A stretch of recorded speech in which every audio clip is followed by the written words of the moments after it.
What's up, trainers? So Larry's video last week really got me thinking. Setting reasonable expectations for resolutions, for things generally we're just trying to teach our dogs.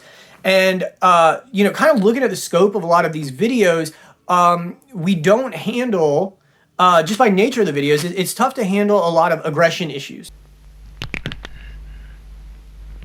One of the biggest reasons that they're doing that is usually over food. It's usually with each other. Specifically, these are for those dogs that are food aggressive with other dogs or other animals, but not so much family members at home. And I've got a really easy answer, guys. This might be my shortest training tip ever. Separate them. Feed them separately in different kennels. I know a lot of you, like a lot of people that I tell this to, are probably raising your eyebrows right now, but I want you to think of it reasonably. I want you to think of it realistically. I want you to put yourself in that dog's position, right? He's literally trying to consume nutrition. He's hungry. He's hangry, probably. Many of these dogs, 1/3 of yellow labs, I know for a fact, are not born understanding when they're full. Now, typically this is a wild trait, right? Animals in the wild probably shouldn't get the sensation of being absolutely full, or at least to the degree that we do.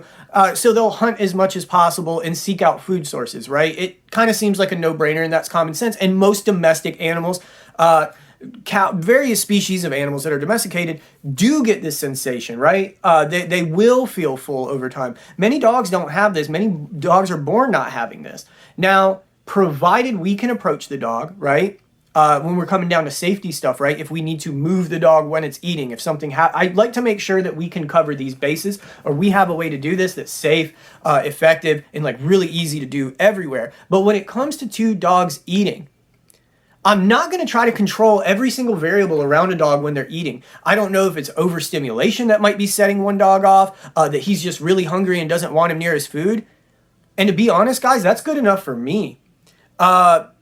I don't want your nasty hands in my food. I don't want your face near mine when I'm eating. I want you that, in a perfect world, that's one thing I love about social distancing, right? Is like people getting this distance from each other. I wouldn't expect anything less from my dog, and I don't think you should either.